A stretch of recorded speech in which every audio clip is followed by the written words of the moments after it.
It was early fall, right? Beautiful time of year. At least you had the weather on your side.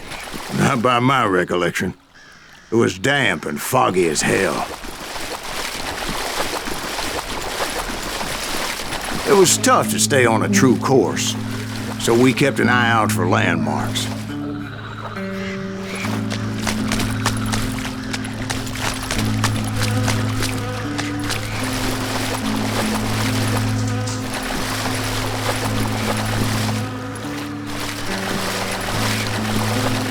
It was autumn. The maple trees were in full color, red as blood.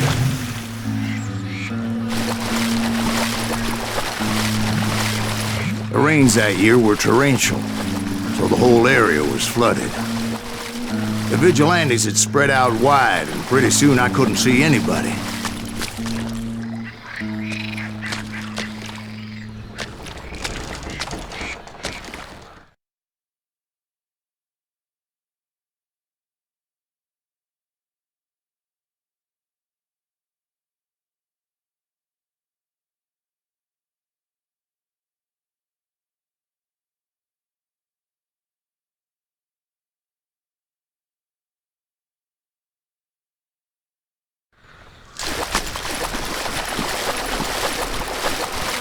In the swamp.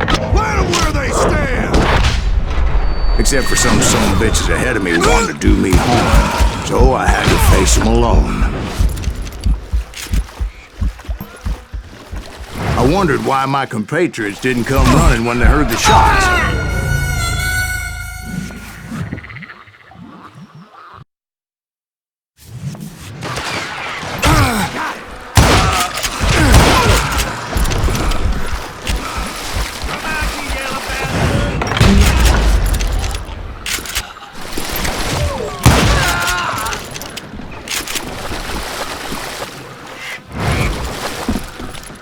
So did you find the Daltons? Not yet, but I did have the questionable pleasure of meeting a few of their friends. The boys had established quite a reputation by that time, so they attracted all manner of riffraff to their cause.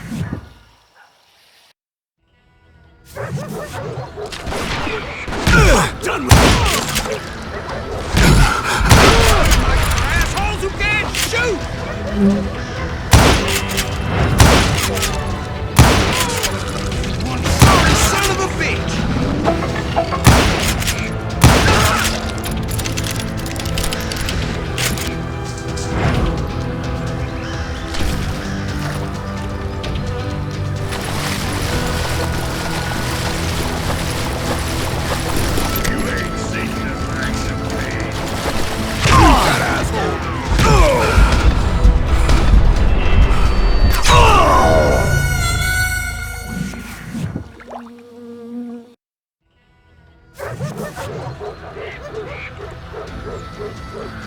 You can't hide from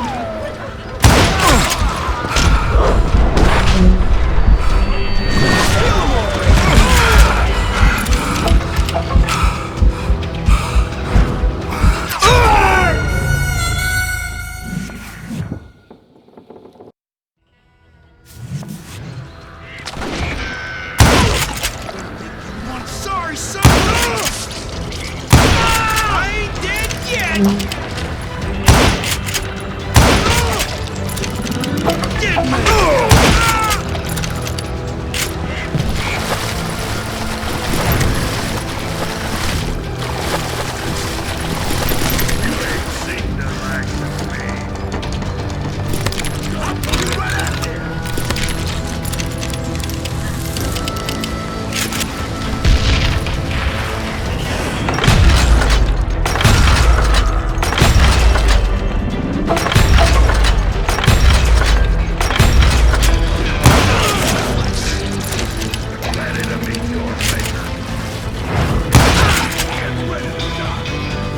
What you got?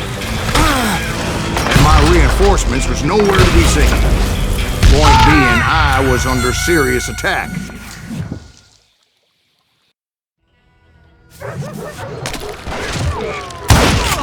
It's crazy.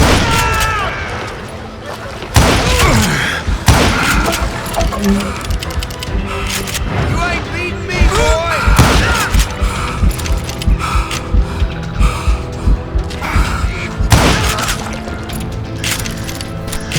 boys had established quite a reputation by that time, so they attracted all manner of riffraff to their cause.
My reinforcements was nowhere to be seen. Point being, I was under serious attack.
Luckily, a barn materialized as if right before my eyes. I scrambled up top to get a better view.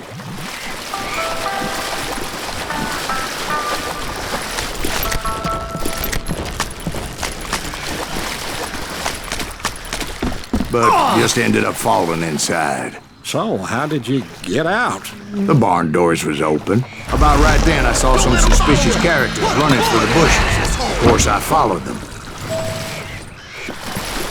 But that goddamn swamp was like a goddamn maze, and pretty soon I had no goddamn idea where I was. Steve? So I just started walking, and pretty soon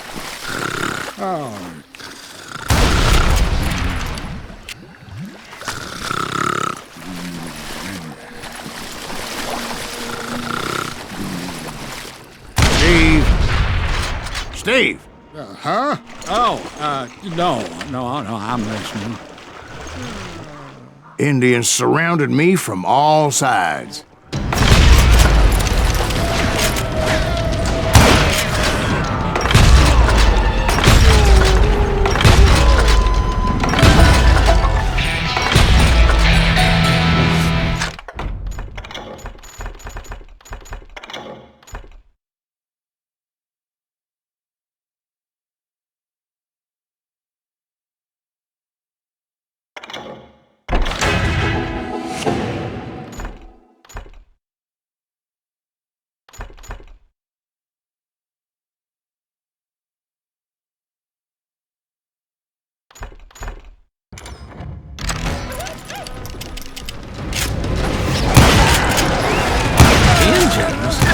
There were Indians. No. I just wanted to make sure Steve was paying attention. Now, where was I? You were following the Daltons through a swamp? That's right. See, Steve? Dwight's paying attention. Oh, I'm listening. I was just resting my eyes. So, where was I? The Daltons. Right. See, there's a reason so many outlaw gangs are made up of brothers. Being a brother is a very sacred thing. It's a bond like no other.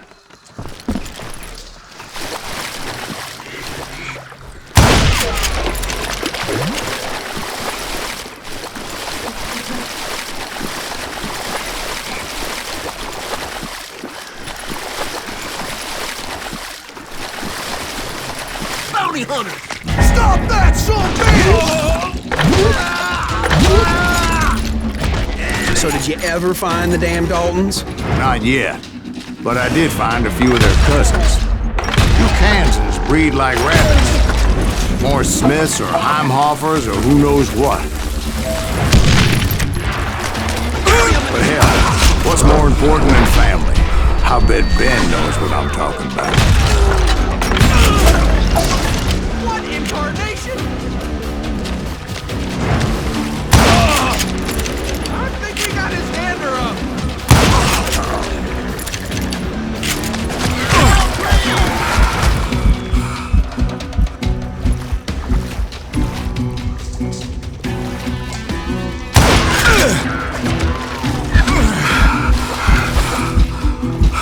Somebody kill that son bitch!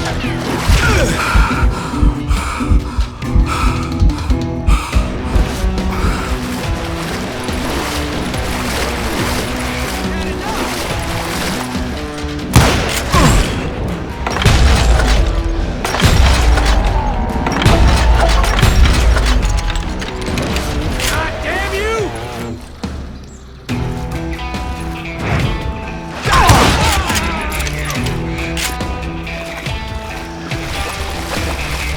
You can out and I will. Where's the bullet?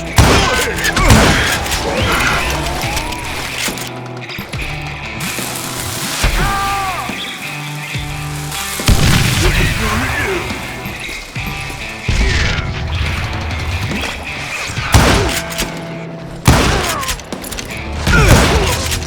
Death is too good for him.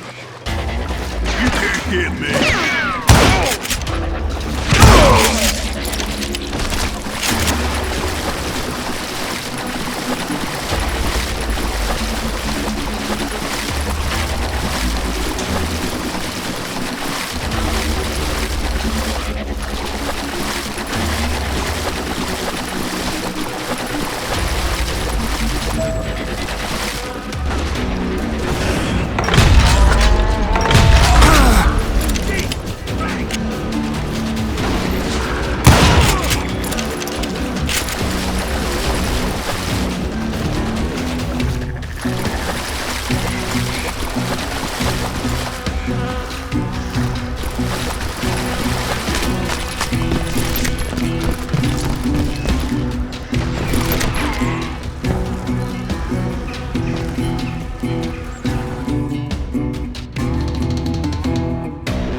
those Dalton boys were out there somewhere, standing together against anyone who would threaten them.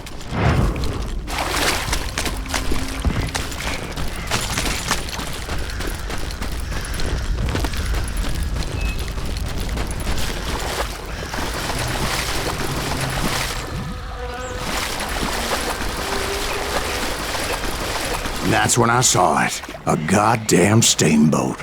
A steamboat in a swamp? Yeah, Steve, but this wasn't much more than a wreck, really. But how'd a damn steamboat end up in the swamps? Yes, it floated off during the flood of '89. Now, was it a stern-wheeler or a side-wheeler? What? Does that really make a difference, Steve? It was a steamboat with a goddamn army on board. It was then that a fusillade of bullets come raining down from all sides, and those vigilantes who accompanied me weren't anywhere to be found. But among those men that were shooting at me, I thought I saw some familiar faces.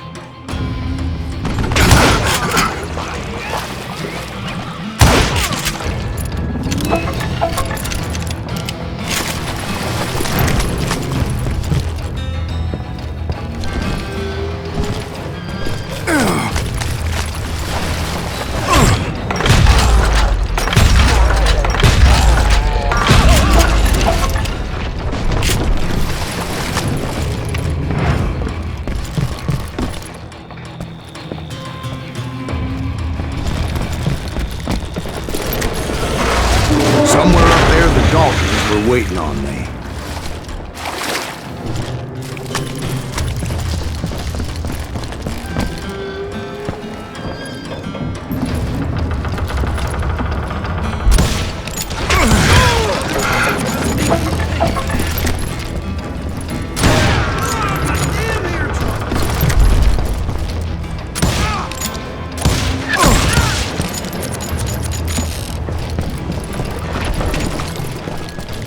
Sounds like you don't give up too easy.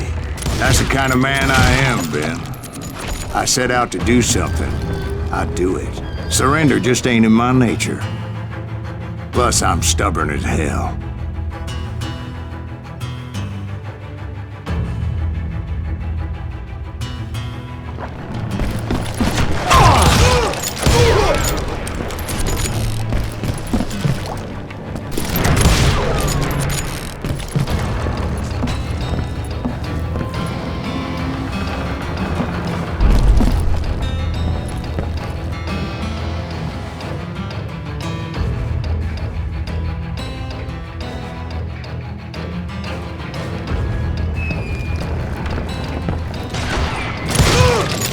Rule the day!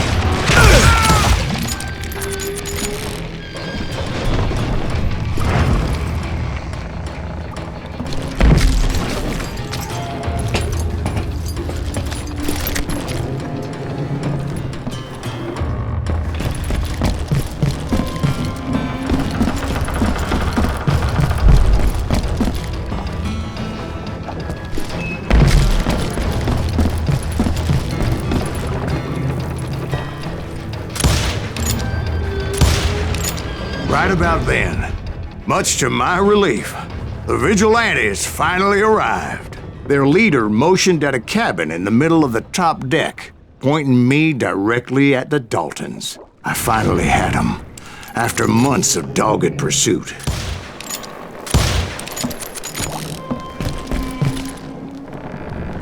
But it turned out that they had me.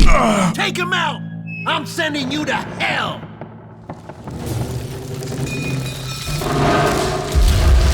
The Daltons had played me like a fiddle. Apparently, the vigilantes were on their damn payroll. They didn't just want to shoot me. They wanted to burn me alive.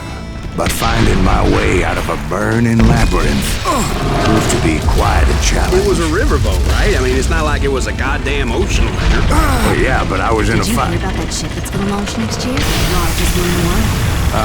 You're What I'm talking about the Titanic. If you ask me, it's too blessed big. I don't think they'll even float. So anyway, Don't be stupid, Steve. They know what they're doing. They say that the Titanic is unsinkable. oh God. But getting back to that steamboat, how'd you get off it, Mr. Greaves? I took in a lot of smoke that day, so I admit my recollection might be a bit hazy. But somehow I managed to finally disembark. It was time to settle this once and for all. I see him!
Weren't about to come at me one at a time. They were in this together.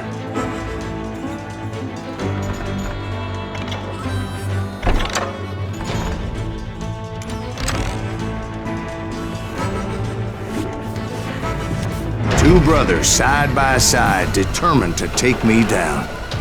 Confident that this time the odds were on their side.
They got it wrong. A sad end for those two. If they'd only known that Emmett was still alive despite his wounds. Paroled 14 years later, he moved to California and sold real estate and lived off the legend of that fateful day. And the tragic death of his two brothers.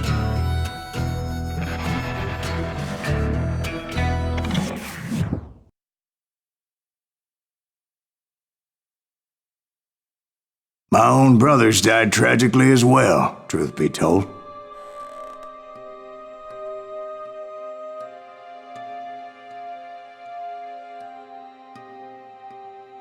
It was 1868, and me and my older brothers were pulling a tidy profit running cattle into Juarez, Mexico. One night after my brothers retired for the evening, I found a little poker game in a cantina with a couple of cowboys. And I just couldn't lose.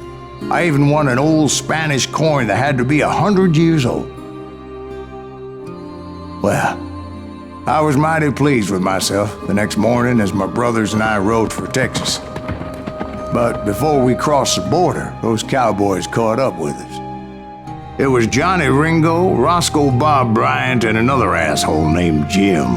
They wanted their money back and everything else we had, including our lives, as those boys didn't want us coming for them later. Bob put that old Spanish coin in my mouth and said, "I won't have it said that I left you with nothing, boy."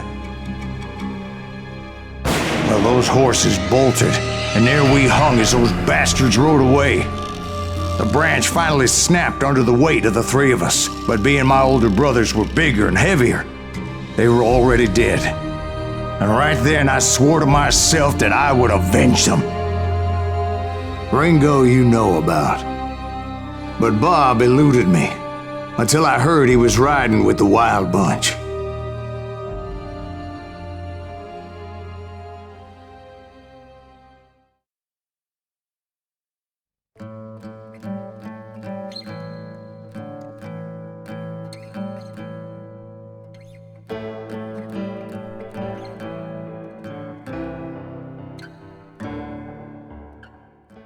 I'd been on their trail for months, ever since they left their hideout in the Bighorn Mountains. Led by Butch Cassidy, they were a loose association of outlaws who robbed banks and trains from Colorado to Montana. Among them was the Sundance Kid, and that murderous hombre I was tracking, Roscoe Bob Bryant. Were you a part of that giant Pinkerton posse after the Wild Bunch? No, boy. A circus like that would have slowed me down. Besides, I wanted Bryant all to myself. I'd heard about a large shipment of gold being transported to Wilcox, Wyoming on the Overland Flyer. I figured the Wild Bunch would likely hit such a treasure, and by God, I figured right. They blew the bridge with the intention of forcing the train to stop. I was determined to make that sumbitch Bob pay for what he did to my brothers.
My ears are still ringing from blowing up that bridge.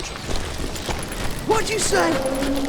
Well, I made my way off unscathed and came upon a few members of the gang and had no choice but to dispatch them. From there, I had to negotiate an even more precarious route. But first, I would need to get my ass out of there.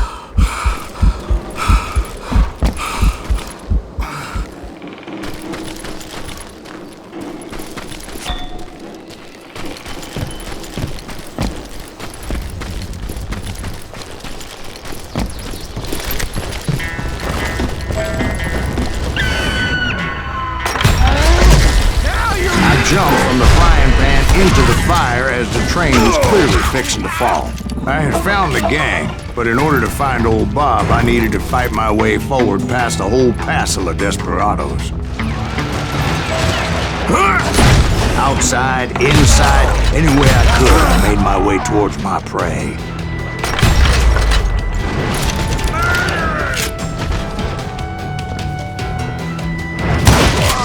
Well, what about the passengers? It was mostly a freight train, as I recall. There were no passengers aboard that day.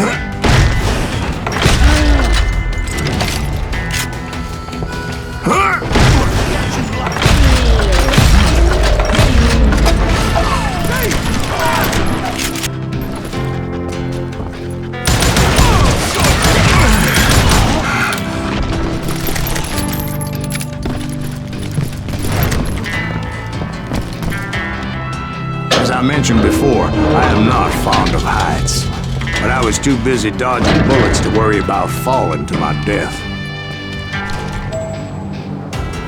Odds were I was likely to die that day anyway. So I was determined to take down as many of those bastards as I could.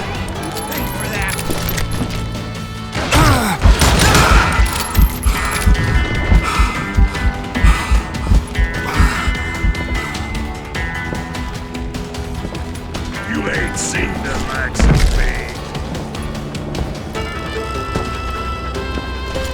At times, it was like shooting ducks in a shooting gallery. The only difference is these damn ducks shot back.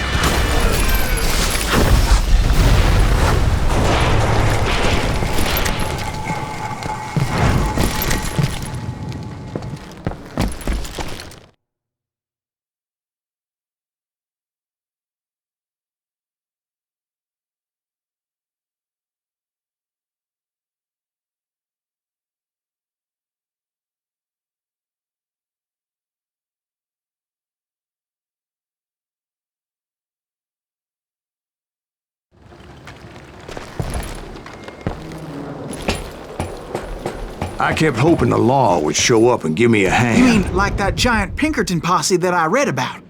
Did they come riding in, guns a-blazing to help?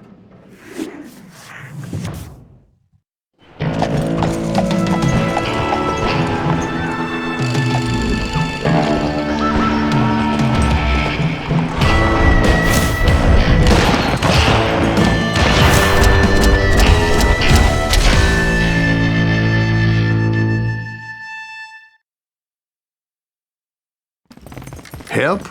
From the Pinkertons? No, son. I had to fight the wild bunch all by my lonesome, as usual. Who the hell is that? He's out! He's mine! Retreat! Retreat!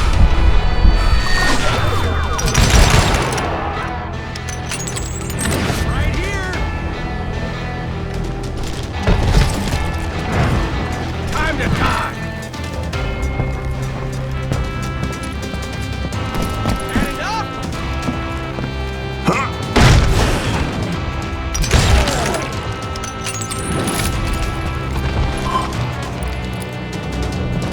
Killing everybody!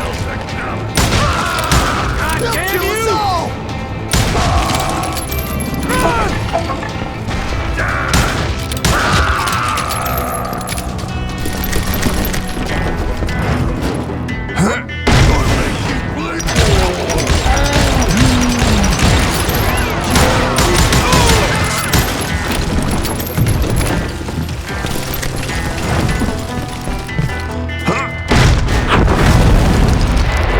My guess is those dime novels didn't portray this as it happened, did they? Only a few stragglers were left, and I had to cut them down pronto if I was going to stay on old Bob's trail. Merciful Christ! Know about it! No one's worth this! Run! If you want to live!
Once I silenced all those guns, I went searching for my nemesis, determined to finally have my justice. But the only survivor who welcomed me was George Flat-Nosed Curry. Who was he? The fastest gun in the gang. Right after Sundance, I mean. And Kid Curry, and maybe Elsie Lay. Though some folks might dispute that.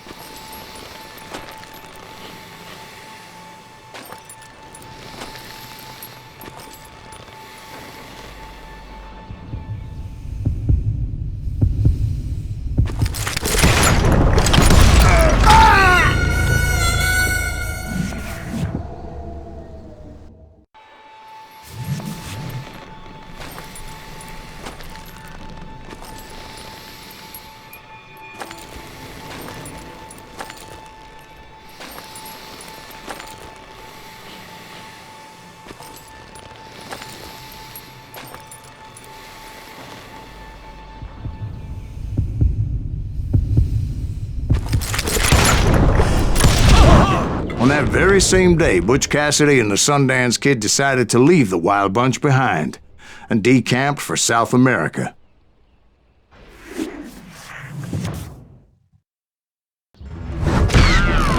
They ended up living down there for many years, but I'm sure you already know all about that.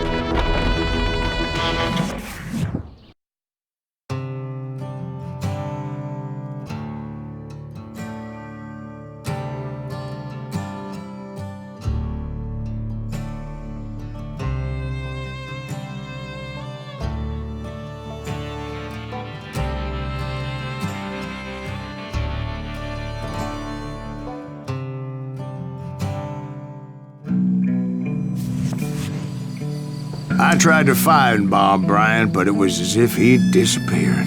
Sometime later, I heard the Wild Bunch was back together.